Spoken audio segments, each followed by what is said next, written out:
ॐ सहना भवतु सहनौ भुनक्तु सह वीर्यं करवावहै तेजस्विनावधीतमस्तु मा विद्विषावहै। ॐ शान्ति शान्ति शान्तिः। কঠোপনিষদের ধারাবাহিক আলোচনার ক্লাস। এই ক্লাসে আমরা কঠোপনিষদের মন্ত্রগুলো ধারাবাহিকভাবে আলোচনা এবং তার সহজ সরল ব্যাখ্যা, এটাই হচ্ছে বেশ কয়েক মাস ধরেই এটা চলছে। একের পর এক এই শ্লোকগুলোর সহজ সরল ব্যাখ্যা, যেটা যুগোপযোগী ব্যাখ্যা। তো এই যে উপনিষদ মানেই বেশিরভাগ মানুষের মধ্যে এই ধারণা আছে যে উপনিষদ হলো কঠিন। সত্যি তাই, উপনিষদ কঠিন। এটা সত্যি যে উপনিষদ কঠিন। এই কঠিন কেন, তার দুটো কারণ আছে। প্রথম কারণ, উপনিষদ সংস্কৃততে লেখা বা সংস্কৃততে উচ্চারণ, এবং সেই সঙ্গে তার কথাগুলো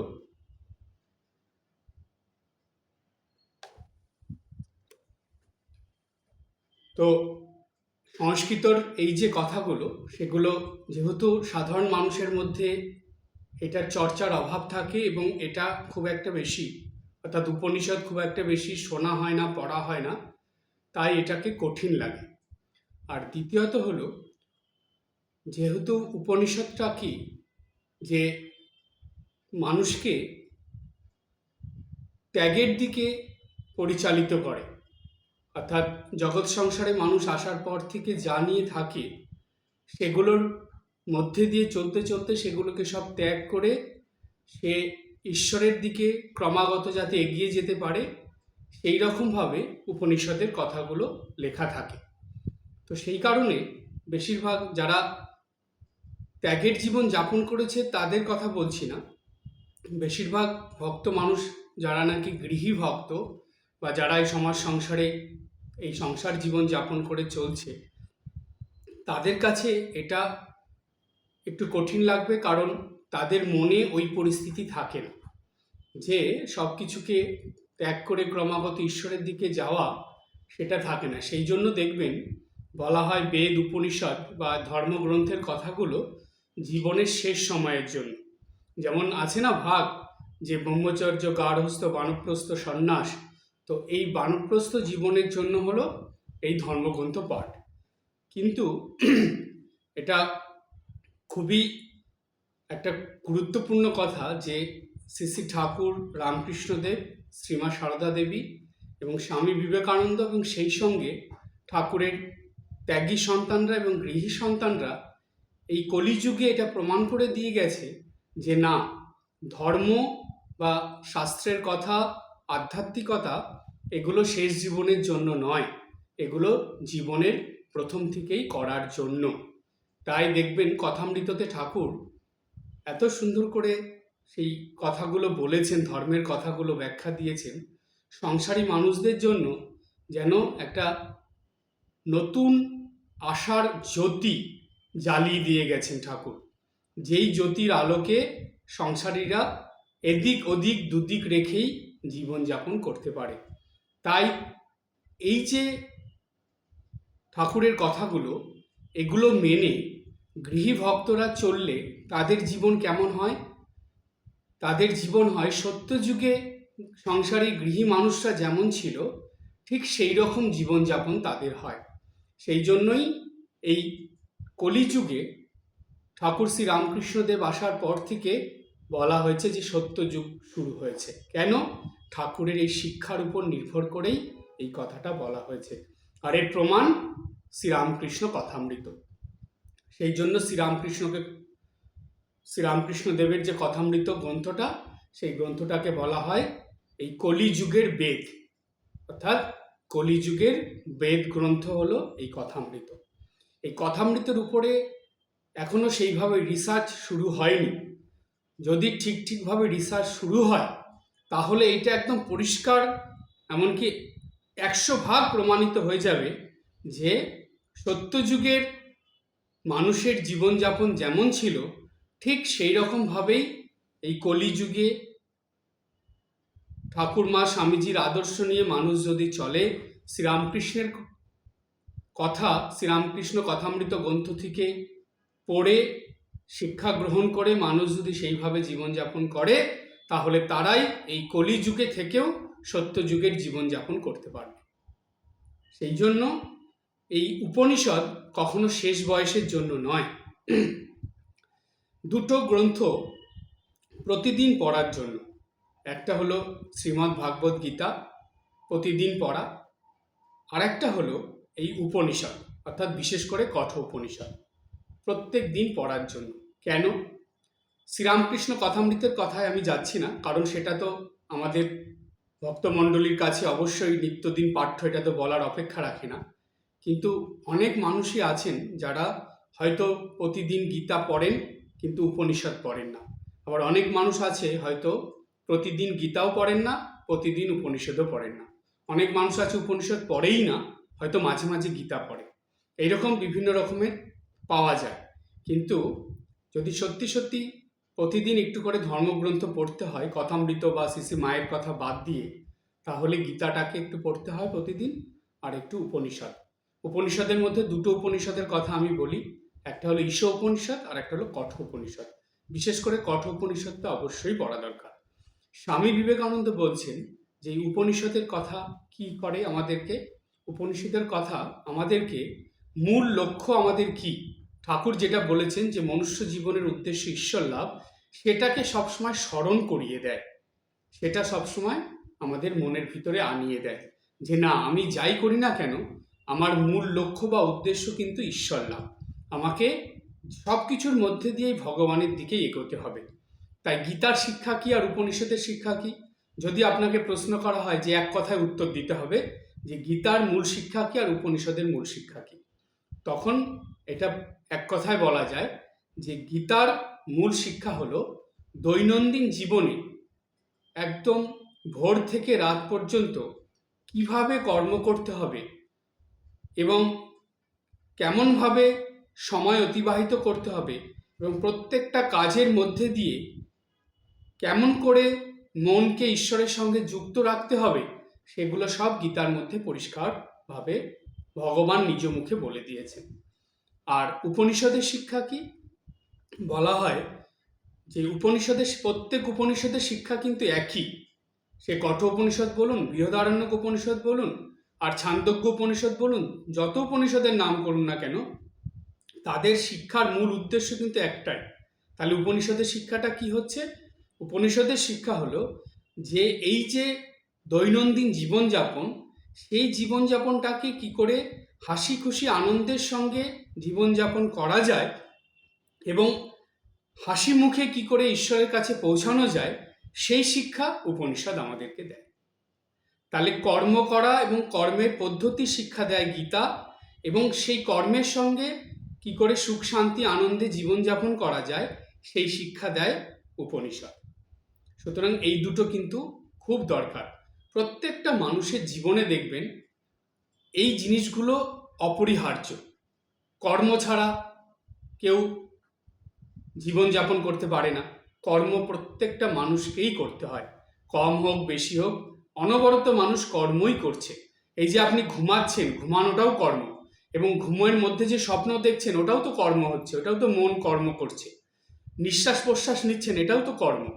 কর্ম ছাড়া কিচ্ছু নেই, প্রত্যেকটাই কর্ম। সারাক্ষণ মানুষ কর্মের মধ্যেই রয়েছে, কায় মনোবাক্যে কর্ম করে যাচ্ছে।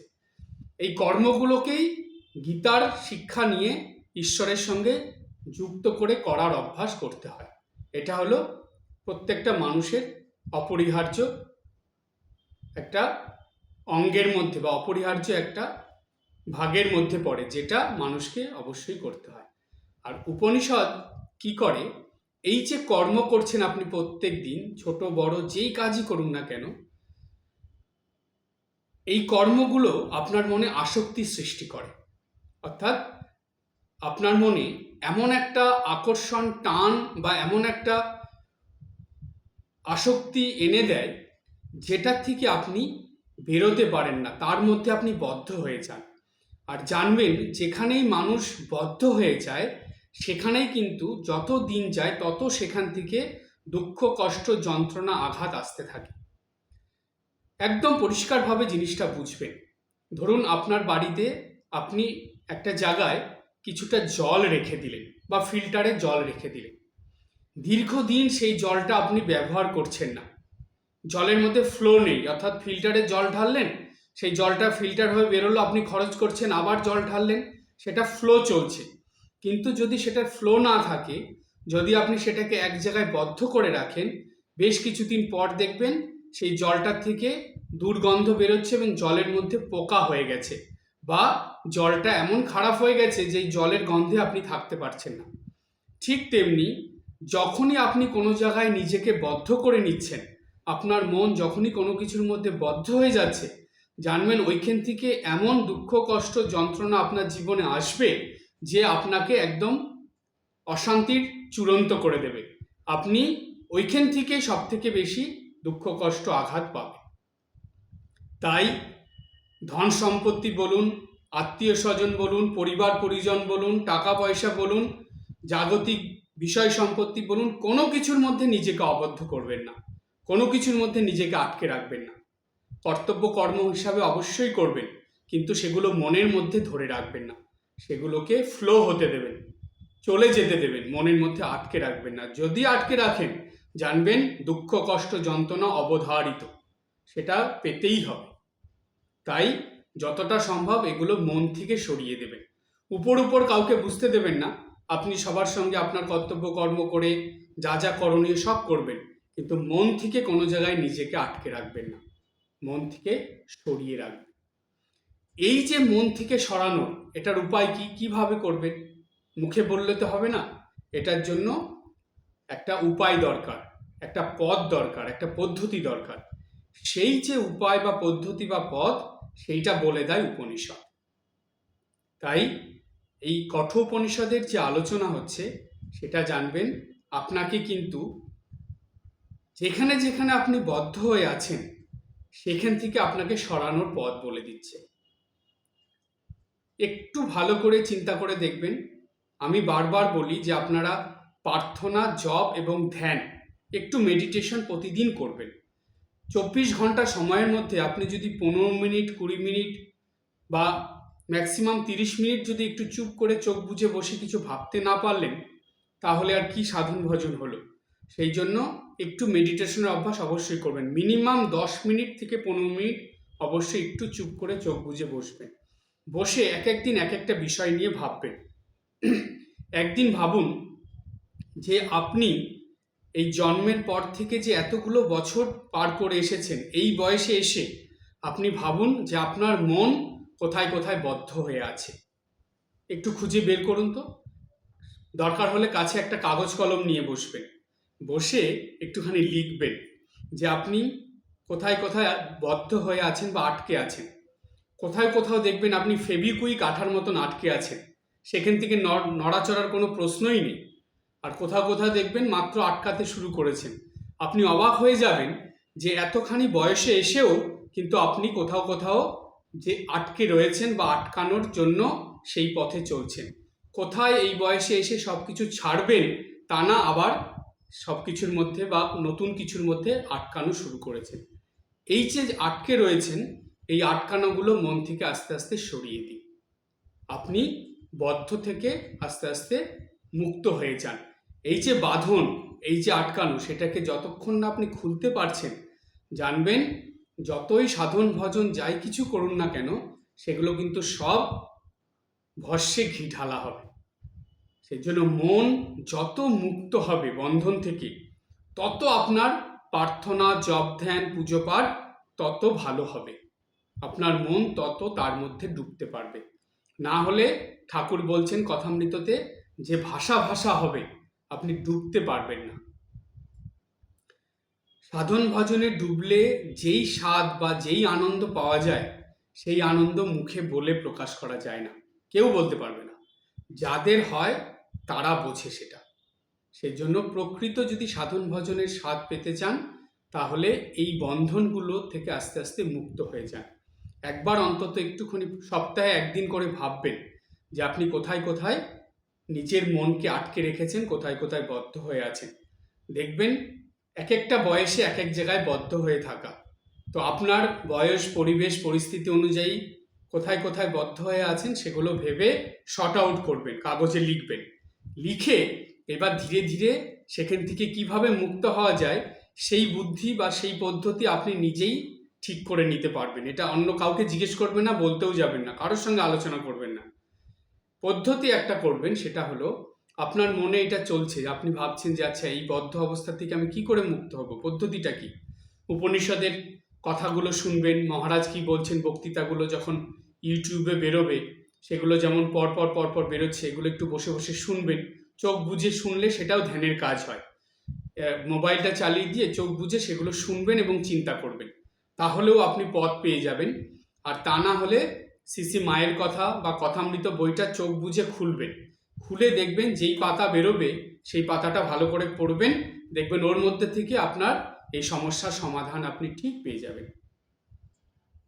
ঠাকুরমা, স্বামীজি বা এইসব ধর্মগ্রন্থ, তাদের বাণী, কথা, উপনিষদের যে কথাগুলো, সেগুলোর সঙ্গে একসঙ্গে সম্পর্কিত। তাই এরা একই রকম কথা বলছে, একটু এদিক ওদিক করে। সুতরাং তাদের কথা শুনে চললে খুব সহজেই এই বদ্ধ অবস্থার থেকে মানুষ মুক্ত হয়ে যেতে পারবে। সুতরাং উপনিষদ এত সুন্দর করে বলছে, দেখুন, মানুষের এই ঐশ্বরিক সাধনার পথে একটা সমস্যা হয়। সেটা কি সমস্যা? বলছে সবাই শুনেছে যে ঈশ্বরের দুটো রূপ, একটা নিরাকার, একটা সাকার। অর্থাৎ নিরাকার হিসাবে সে হলো ব্রহ্মস্বরূপ এবং সাকার হিসাবে সে অবতার। তাই সাকার রূপকে বলা হয় অবতার, একই ঈশ্বর, এবং নিরাকারটাকে বলা হয় একই ঈশ্বর, তাকে বলা হয় ব্রহ্ম। এই যে সাকার নিরাকার, এই নিয়ে কত মনোমালিন্য, কত অশান্তি, কত ঝামেলা, কত কিছু হয়েছে। সাধক সাধিকাদের মধ্যে হয়েছে, ভক্তদের মধ্যে হয়েছে। এর সমস্যার সমাধান উপনিষদে খুব সুন্দর করে বলা আছে। কিন্তু বেশিরভাগ মানুষ যেহেতু উপনিষদের কথাগুলো পড়ে না, তারা চিন্তা করে না, বুঝতে পারে না, সেইভাবে শোনেও না, তাই এই সমস্যা তাদের মধ্যে লেগেই থাকে। ঠাকুর শ্রী রামকৃষ্ণদেব কথামৃত গ্রন্থে এই উপনিষদের কথা, সাকার নিরাকার যে সমস্যা, সেটার সমাধান হিসাবে খুব সুন্দর করে বলেছেন। সেটাও আমরা এর আগের ক্লাসে জেনে নিয়েছি। তো এখন এই উপনিষদের যেই শ্লোকটা বা যেই মন্ত্রটা আমি এখন বলবো, সেই মন্ত্রটা হলো যে উপনিষদের প্রথম অধ্যায় দ্বিতীয় পল্লীর 17 নম্বর মন্ত্র। তো তার আগে 16 নম্বর মন্ত্রে আমি বলেছিলাম যে ওম শব্দের কথা। এই যে ওঙ্কার ধ্বনি বা ওম শব্দ, এই শব্দটাকে বলা হয় নাদ। অর্থাৎ এটা হলো ব্রহ্মের বাচক, অর্থাৎ শব্দ ব্রহ্ম। যদি শব্দ ব্রহ্ম বলে কিছু থাকে, সেটাকে বলা হয় নাদ। সেই নাদটা কি? বলছে এই নাদ হলো ওঙ্কার ধ্বনি। কেননা এই একমাত্র ওঙের দ্বারাই ব্রহ্মকে বোঝানো যায়, সেটা শব্দ হিসাবে। কেন ব্রহ্মকে কিভাবে বোঝানো যাবে? তার জন্য কি কোনো প্রতীক বা কোনো শব্দ আছে?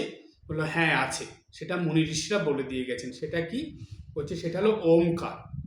কিন্তু ঠাকুর শ্রী রামকৃষ্ণদেব তিনি কথামৃততে আরো সুন্দর আর একটা কথা বলেছেন।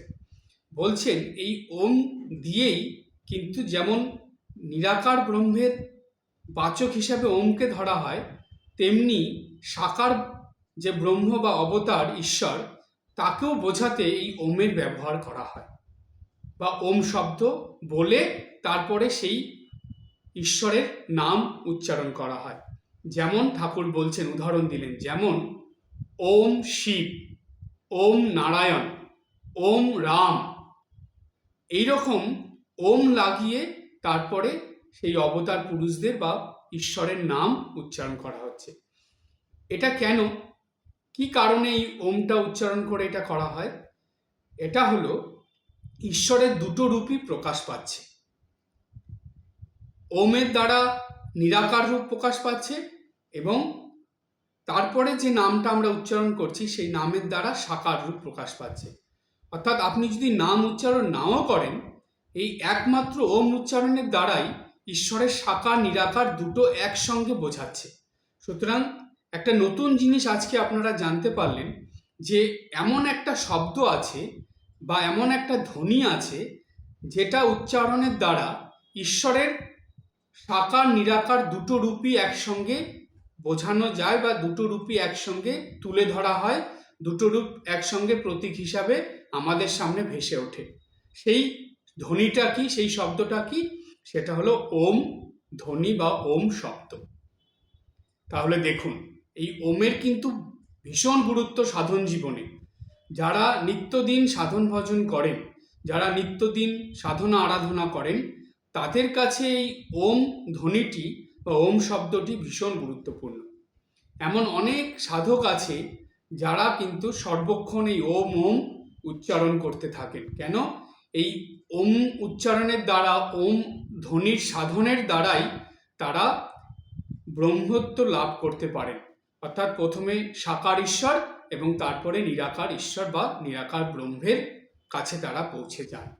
সেজন্য বলা হয় ওমকার ধ্বনিটা আমাদের সাধন জীবনে ভীষণ গুরুত্বপূর্ণ। তাই যখনই কোনো মন্ত্র উচ্চারণ করবেন তখন কিন্তু তার আগে ওম শব্দটা অবশ্যই উচ্চারণ করবেন। জানেন, একটা বলা হয় যে প্রথম প্রথম মনকে স্থির করতে হলে বা মনের মধ্যে স্থিরতা, ধীর স্থির শান্ত ভাব আনতে হলে একদম সোজা হয়ে বসে চুপ করে আপনার যেই দেবতা বা দেবী ভালো লাগে তার দিকে তাকিয়ে থেকে কিছুক্ষণ পর চোখ বন্ধ করে শুধু ওম উচ্চারণ করুন। খুব তাড়াতাড়ি নয়, ধীরে ধীরে ওম উচ্চারণ করতে থাকুন। একবার ওম উচ্চারণ করলেন, উচ্চারণটা কিভাবে হয়? ও উ ম, ওম। এই যে ওম উচ্চারণ করছেন, একটু দীর্ঘস্বর করে একবার উচ্চারণ করে কিছুক্ষণ বসে আবার করুন। আর এই ওম ধ্বনিটা যে উঠবে সেটা কিন্তু নাভির থেকে গলা পর্যন্ত আসবে, এসে তারপরে আপনার মুখ দিয়ে বাইরে বেরোবে। খুব ধীরে ধীরে করতে হয়। এইভাবে করলে দেখবেন, কয়েকবার করার পর দেখবেন মন একদম শান্ত হয়ে আসবে। তখন আপনি জপ শুরু করুন। অর্থাৎ প্রথমে সোজা হয়ে বসে প্রার্থনা, প্রার্থনার পর একটু ওম উচ্চারণ, তারপরে জপ, তারপরে ধ্যান করুন। দেখবেন মন এত ধীর স্থির শান্ত হয়ে যায় যে ওই আসন থেকে আপনার উঠতেই ইচ্ছে করবে না। আপনাকে মনে হবে যে না, আমি আরো কিছুক্ষণ বসে থেকে এই সাধনাটা করতে থাকি। এই সাধন ভজনের জন্য কিন্তু ওম ধ্বনিটা প্রত্যেকটা সাধক, সে নিরাকার সাধক হোক বা নিরাকারবাদী সাধক হোক বা সাকারবাদী সাধক হোক, প্রত্যেকটা সাধক সাধিকার, প্রত্যেকটা ভক্ত মানুষের জন্য এই ওম শব্দ উচ্চারণ বা ওম শব্দের সাধনা, এটা কিন্তু ভীষণ দরকার এই আধ্যাত্মিক জীবনে। বিশেষ করে মনকে ধীর স্থির শান্ত করে এই বিষয়মুখী মনকে ঈশ্বরমুখী করতে, বা নিম্নমুখী মনকে ঊর্ধ্বমুখী করতে, বা নিম্ন স্তরের মনকে উচ্চ স্তরে ওঠানোর জন্য এই ওম ধ্বনি ভীষণ গুরুত্বপূর্ণ। তাই ওমটা উচ্চারণ করেই নিত্যদিনের সাধনা শুরু করতে হয়। আর যত পারবেন সারাদিন এই ওমটা মনে মনে উচ্চারণ করতে থাকবেন, যেটা আপনাকে সবসময় ঈশ্বরের সঙ্গে যুক্ত করে রাখবে।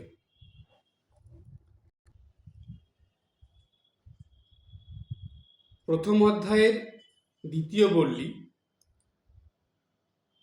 সেইখানে যমরাজ নচিকেতাকে বলছেন, এতৎ আলম্বনম শ্রেষ্ঠম, এতৎ আলম্বনম পরম, এতৎ আলম্বনম গত্বা ব্রহ্মলোকে মহীয়তে। এর আগে প্রথম অধ্যায় দ্বিতীয় বল্লী 16 নম্বর মন্ত্রে সেখানে যমরাজ নচিকেতাকে বলেছে যে দেখো নচিকেতা, এই যে ঈশ্বরের বা আত্মার বা আত্মতত্ত্বের যে ধারণা, সেটা বুঝতে হলে প্রথমে ব্রহ্মের স্বরূপটা বুঝতে হবে। তো ব্রহ্মের স্বরূপ যদি বুঝতে হয়, নিরাকার ব্রহ্মটাকে বুঝলে তবে সাকার ব্রহ্মকে বোঝা যায়। এবার নিরাকার ব্রহ্মটাকে বুঝবো কি করে? এমন কি আছে যেটার দ্বারা ব্রহ্মকে, নিরাকার ব্রহ্মের যারা উপাসনা করে তারা বা নিরাকার ব্রহ্মকে বোঝার জন্য প্রতীক কি আছে কিংবা শব্দ কি আছে? তো সেটা বোঝাতে গিয়ে যমরাজ নচিকেতাকে বললেন, ওম যে অক্ষরটা বা ধ্বনিটা, এটাই হলো ব্রহ্মের বাচক। বাচক মানে হলো প্রতীক বা শব্দ বা ধ্বনি। এটা বলে এর আগের আলোচনার মধ্যে আমরা এতটা বলে শেষ করেছিলাম। সেখানে আরেকটু বলা ছিল যে এই ওমের সাধনা করতে, ওমকারের যে ধ্বনিটা বা শব্দটা, তার সাধনা করার কথা বলা হয়েছিল, যেটা যমরাজ বলেছিলেন নচিকেতাকে। এবার পরের মন্ত্রে যমরাজ বলছেন, এটা কিন্তু শুধু নচিকেতার জন্য নয়, আমাদের সবার জন্য। বলছেন এতৎ আলম্বনম শ্রেষ্ঠম। এতৎ মানে কি? বলছে এই ওঙ্কার রূপ যে আলম্বন, আলম্বন মানে কি? আলম্বন মানে হলো অবলম্বন। এতৎ আলম্বনম শ্রেষ্ঠম, বলছে এই ওঙ্কার রূপ যে অবলম্বন, এটাই হলো শ্রেষ্ঠ। এর ব্যাখ্যায় পরে আসি, আগে অর্থটা বলে দিই। তারপরে বলছে এতৎ আলম্বনম পরম, বলছে এই ওঙ্কার রূপ যে অবলম্বন সেটাই হলো পরম। এতৎ আলম্বনম জ্ঞাত্বা, বলছে এই ওঙ্কার যে রূপ যে অবলম্বন, সেটাকে জানা হলে, বিশেষ রূপে জানলে, ব্রহ্মলোকে মহীয়তে, অর্থাৎ ব্রহ্মলোকে মহীয়তে মানে ব্রহ্মের বা ব্রহ্মলোক বা ঈশ্বর লোক বা ঈশ্বর প্রাপ্তির এটা সহজ হয়ে যায়, এবং সেই ঈশ্বর প্রাপ্তি বা ব্রহ্মপ্রাপ্তি হলে মানুষ মহৎ হয়ে ওঠে বা সেটা তার কাছে একটা পরম পাওনা হয়। এই যে কথাটা যমরাজ নচিকেতাকে বললেন এবং নচিকেতার মধ্যে দিয়ে সমগ্র মানব জাতিকে বললেন, এটার অর্থটা কি, কেন যমরাজ বলছেন এবং এর মধ্যে দিয়ে যমরাজ কি বলতে চাইলেন? প্রথমে বললেন এতৎ আলম্বনম শ্রেষ্ঠম, এই ওমকার রূপ অবলম্বন এটাই হলো শ্রেষ্ঠ। কিসের জন্য শ্রেষ্ঠ? বলছে ব্রহ্মপ্রাপ্তি বা আত্ম উপলব্ধি বা ঈশ্বর লাভ, এর জন্য এই ওমকার রূপ ধ্বনিটি বা শব্দটি এটা হলো শ্রেষ্ঠ। এটাকে আমি আগেই বলেছি, এটাকে বলা হয় শব্দ ব্রহ্ম। এই শব্দের দ্বারা ঈশ্বরের সঙ্গে সরাসরি মনের যোগ সূত্র তৈরি হয়। তাই দেখবেন, একটা খুব সাধারণ জিনিস আপনাদের বলি, যখন আপনি চুপ করে বসে চোখ বুজে ওমটা উচ্চারণ করছেন, তখন দেখবেন কয়েকবার উচ্চারণের পর স্বাভাবিকভাবেই মনটা যেন পরিবর্তিত হয়ে যায়, ধীরে ধীরে মনের মধ্যে পরিবর্তন চলে আসে। যদি বলেন যে না মহারাজ, এরকম তো হয় না, আমরা তো বুঝতে পারি না, কারণ কি জানেন? কারণ হলো আপনারা ভীষণ তাড়াতাড়ি এটাকে উচ্চারণ করেন। এই এত তাড়াতাড়ি উচ্চারণ করেন বলেই এটা মনের উপরে কোনো প্রভাব ফেলে না। অন্য সব কিছু মানুষ, জাগতিক সব কিছু খুব ধীরে সুস্থে ধৈর্য ধরে খুব মন দিয়ে করে, কিন্তু ঠাকুর ঘরে ঢুকে একটু জপ, প্রার্থনা, ধ্যান এগুলো যত তাড়াতাড়ি সম্ভব করে ফেলে, যার জন্যই মনের উপর কোনো প্রভাব বিস্তার করে না। আর জাগতিক জিনিসগুলো এত মন দিয়ে এত সময় ধরে করে বলেই এগুলো মনের উপর প্রভাব বিস্তার করে। এটাই হলো সাধারণ নিয়ম। যেই জিনিসটার প্রতি আপনি যত বেশি গুরুত্ব দেবেন, সেটা তত বেশি আপনার মনের উপর প্রভাব বিস্তার করবে। তাই এই সম্বন্ধে এই ওঙ্কার ধ্বনিকে বলা হয় প্রণব। তো প্রণব ধ্বনি এটা নিয়ে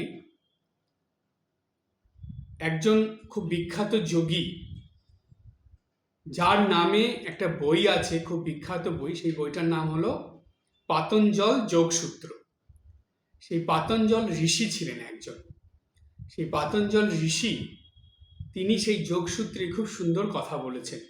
তিনি এই ওঙ্কার ধ্বনির প্রতি এতটা গুরুত্ব দিয়েছিলেন বা এতটা তিনি এটাকে সুন্দরভাবে ব্যাখ্যা করে দিয়েছিলেন বা জানিয়েছিলেন যে এই ওঙ্কার ধ্বনির উপাসনার দ্বারাই ঈশ্বর লাভ করা যায়, সেটা তিনি পরিষ্কারভাবে তার এই যোগসূত্রে জানিয়ে দিয়েছিলেন। অর্থাৎ ওঙ্কারের ধ্বনির উচ্চারণের দ্বারা ঈশ্বরের সঙ্গে নিজেকে যুক্ত রেখে ঈশ্বরেরকে লাভ বা ব্রহ্মের উপাসনা করা যায়, সেটা তিনি জানিয়েছিলেন। সেটা জানা থেকে তিনি কি বলেছিলেন, তিনি লিখেছিলেন তস্য বাচকঃ প্রণবঃ, তস্য বাচকঃ প্রণবঃ। অর্থাৎ তস্য মানে তাঁর, তার মানে কার? ব্রহ্মের। এখানে তয় চন্দ্রবিন্দু আকার বৈশিন্যর, তাঁর, তার মানে হলো ব্রহ্মের। বাচকঃ, বাচক মানে প্রতীক, বা যেটার দ্বারা তাকে বোঝা যায়, বা যেটা উচ্চারণের দ্বারা, যেটা দেখার দ্বারা ব্রহ্মের সম্বন্ধে একটা ধারণা মানুষের মনে উদিত হয়, সেটাকে বলা হয় বাচক। যেটা প্রকাশ করা যায় যার দ্বারা ব্রহ্মকে, সেই তস্য বাচকঃ কি প্রণবঃ, এই ওঙ্কার। মানে ব্রহ্মের বাচক হলো এই ওঙ্কার। এটাকে বলা হচ্ছে যে হিজ ম্যানিফেস্টিং ওয়ার্ড ইজ ওম। তাঁর ব্রহ্মের, ঈশ্বরের প্রকাশের যে শব্দ সেটা হলো ওম। কত সুন্দর দেখুন, আজ থেকে কত বছর আগে সেই পাতঞ্জল ঋষি, তিনি একজন খুব নামকরা বিখ্যাত ঋষি ছিলেন, যিনি এত শ্রেষ্ঠ যোগী ছিলেন যে যোগের দ্বারাই তিনি ঈশ্বরের সঙ্গে নিজেকে যুক্ত রেখেছিলেন বা ঈশ্বর লাভ করে ব্রহ্মত্ব লাভ করেছিলেন। সেই ঋষি তিনি এই ব্যাখ্যা, যোগসূত্রের ব্যাখ্যা করেছিলেন, সেইখানে তিনি এই কথা বলেছিলেন। এটা আপনারা সবাই মনে রাখবেন, খুব ছোট্টর উপরে একটা খুব গুরুত্বপূর্ণ কথা। তস্য বাচকঃ প্রণবঃ, তাঁর ব্রহ্মের বাচক মানে প্রকাশ, প্রণবঃ মানে ওঙ্কার। সুতরাং ওঙ্কার ধ্বনি কিন্তু বা ওং শব্দটা কিন্তু কোনো সাধারণ শব্দ নয়, এটা ভীষণ গুরুত্বপূর্ণ একটা শব্দ, যেটা মানুষের মনকে সরাসরি ব্রহ্মের সঙ্গে যুক্ত করে দেয়, যেটা উচ্চারণের দ্বারা মন ঐশ্বরিক প্রভাবে ভরে ওঠে, মনের ভিতরে একটা দিব্য প্রভাব বিস্তারিত হয়। তো সেই জন্যই বলা হলো যে এতৎ আলম্বনম শ্রেষ্ঠম, যে এই ওঙ্কার অবলম্বনটাই হলো শ্রেষ্ঠ অবলম্বন।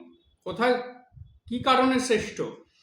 যেহেতু ব্রহ্মের উপরে আর কিছু নেই, সেই জন্য ব্রহ্ম সর্বশ্রেষ্ঠ। তাই ব্রহ্মকে যার দ্বারা লাভ করা যায় যেই শব্দের দ্বারা, সেই শব্দ তো শ্রেষ্ঠ হবেই। তাই ওম হলো শ্রেষ্ঠ শব্দ। এবার বলছে তস্য আলম্বনম পরম।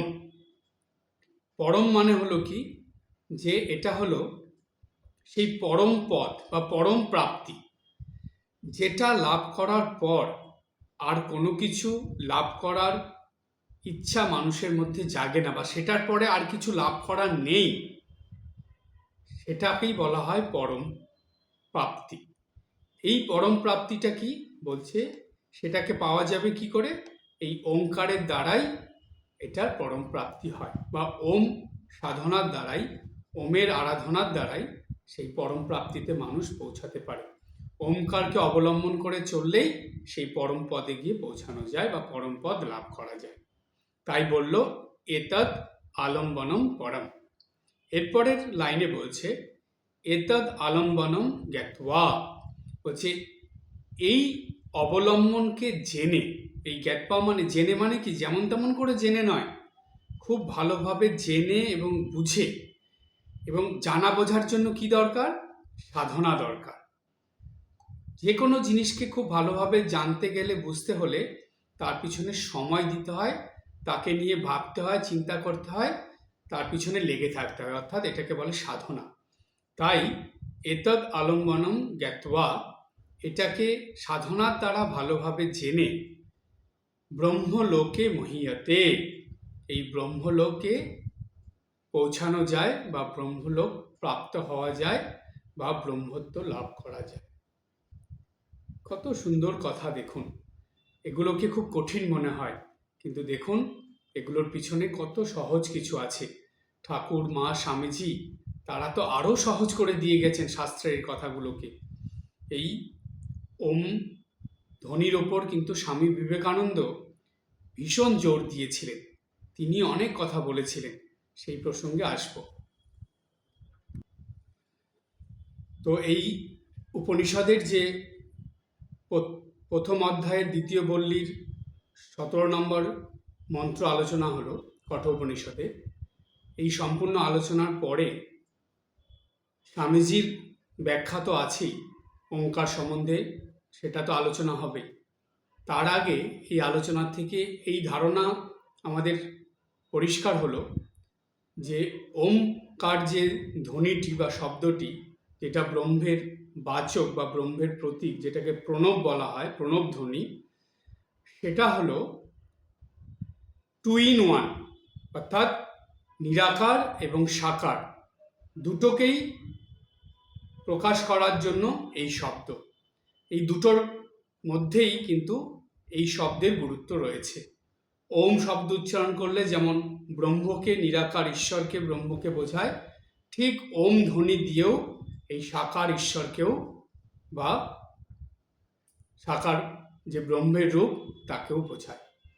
তাই ওমটা হলো সাকার নিরাকারের প্রতীক, শুধু ব্রহ্মের প্রতীক নয়, এটাকে পরব্রহ্মের এবং এই যে যে ব্রহ্ম, যেটাকে এর আগের মন্ত্রে আমরা বলেছিলাম যে একটা হলো পরব্রহ্ম আর একটা হলো ব্রহ্ম। যেমন বলা হয় যে পরমাত্মা জীবাত্মা, ঠিক সেই রকম এটা আমরা ধরতে পারি যে পরমাত্মা এবং জীবাত্মা একই আত্মা, তার দুটো নাম। পরমাত্মা মানে সেই ব্রহ্মই, কিন্তু তাকে পরম ব্রহ্ম বলা হচ্ছে, যেখানে গেলে মানুষের আর ফিরে আসার দরকার হয় না, যেখানে গিয়ে চিরমুক্তি মানুষ লাভ করে। তাই সেটাকে বলছে পরম, সেখান থেকে আর ফেরার কিছু নেই, তাই পরব্রহ্ম। আর এইটাকে যে তার নিচে যেটাকে ঈশ্বর লাভ বলা হচ্ছে বা যেটা জীবাত্মাকে বলা হচ্ছে, এটা তো সেই পরমাত্মারই অংশ, তাই পরব্রহ্মেরই অংশ এটা, যে পরব্রহ্ম এবং ব্রহ্ম এই দুটোকে বোঝানোর জন্য ওম শব্দ। ঠিক তেমনি আমরা বলতে পারি যে পরমাত্মা এবং জীবাত্মা বা পরমাত্মা বা আত্মা, এই দুটো বোঝানোর জন্য এই ওম শব্দ। তাই জানবেন যে এটা হলো, এই ওম ধ্বনিটা হলো আমাদেরকে, আমরা মানে কি, আমরা মানুষরা কি, আমরা তো জড়, আমাদের মধ্যে চেতন কি আছে? চেতন মানেই সেই ঈশ্বরের অংশ বা সেই ব্রহ্মই আছে। তো সুতরাং এই যে জীবাত্মা যেটাকে আমরা বলি, সেই আত্মাটাকে পরমাত্মার সঙ্গে যুক্ত করার জন্য যে অবলম্বনটা দরকার, সেই অবলম্বনটা হলো ওম ধ্বনি বা ওম শব্দ বা প্রণব ধ্বনি। তাই পরব্রহ্ম, ব্রহ্ম, নিরাকার ঈশ্বর, সাকার ঈশ্বর, পরমাত্মা, জীবাত্মা, এদেরকে যুক্ত করার জন্য যেই ধ্বনি দিয়ে তাদেরকে যুক্ত করা যায় বা যেই ধ্বনির উচ্চারণের দ্বারা তাদের সঙ্গে যুক্ত হওয়া যায়, সেই ধ্বনি হলো ওমকার ধ্বনি। তাই নিত্যদিন সকাল থেকে রাত পর্যন্ত যতবার পারবেন অপরকে শুনিয়ে বা অপরকে ডিস্টার্ব করে নয়, নিজের মতন করে একটু ওম শব্দ উচ্চারণ করবেন। দেখুন জপের সময় ওম তো উচ্চারণ হয়, কিন্তু আপনারা একটু চিন্তা করে দেখবেন তো, ওই জপের সময়টুকু বাদে বাদ বাকি কখন আপনি ওম উচ্চারণ করেন? কখনোই হয় না। আর ওই জপের সময় কি হয়, বেশিরভাগ ভক্তদেরই খুব তাড়াতাড়ি আপনারা এটাকে উচ্চারণ করে ফেলেন, যার জন্য মনে কোনো প্রভাব পড়ে না। সুতরাং এটাকে একটু সময় নিয়ে উচ্চারণ করবেন। ও ধীরে ধীরে, লয় একটা, যে এটা একদম নাভির থেকে উপর ধীরে ধীরে নিম্ন থেকে উচ্চর দিকে আসবে, অর্থাৎ নাভির থেকে উঠে এসে সেটা গলা পর্যন্ত কণ্ঠে চলে আসবে। ঠিক এইভাবে করবেন, যাতে এই উচ্চারণটা প্রত্যেকটা, আমাদের শাস্ত্রে আছে শুধু ওমকার নয়, ওমকার ধ্বনি উচ্চারণের সঙ্গেও যখন মন্ত্র উচ্চারণ আপনারা করেন, যে কোনো মন্ত্র, দেবদেবীর প্রণাম মন্ত্র থেকে আরম্ভ করে যেই মন্ত্রই আপনারা উচ্চারণ করছেন, সেগুলো যাতে ভেতর থেকে উচ্চারিত হয় সেইভাবে উচ্চারণ করবেন। শুধু মুখে মুখে উচ্চারণ করে দিলাম সেরকম নয়, সেটা অন্তর থেকে উচ্চারণ করবেন, ভেতর থেকে উচ্চারণ করবেন, যেটা আপনার হৃদয় থেকে এসে কণ্ঠতে আসবে, তারপরে আপনার মুখ দিয়ে বাইরে ধ্বনি আকারে বেরোবে। তা সেই যে ধ্বনির যে মানে বা স্বরের যে রাস্তাটা, সেটাকে পরিষ্কার রাখতে হলে, সেটাকে একদম শুদ্ধ পবিত্র রাখতে হলে, এবং সেটাকে সবসময় অ্যাক্টিভ রাখতে হলে আপনাকে কিন্তু ওম উচ্চারণ করতেই হবে। তাই যত ওম উচ্চারণ করবেন তত আপনার এই স্বরের মধ্যে পরিবর্তন আসবে, তত আপনার অন্তর্জগতে পরিবর্তন আসবে, তত আপনার সাধন জীবনে উন্নতি হবে। আজকে এই পর্যন্ত। সবাই ভালো থাকবেন, হাসি খুশি আনন্দে থাকবেন। ওম শান্তি শান্তি শান্তি। হরি ওম তৎসৎ। শ্রীরামকৃষ্ণার্পণমস্তু।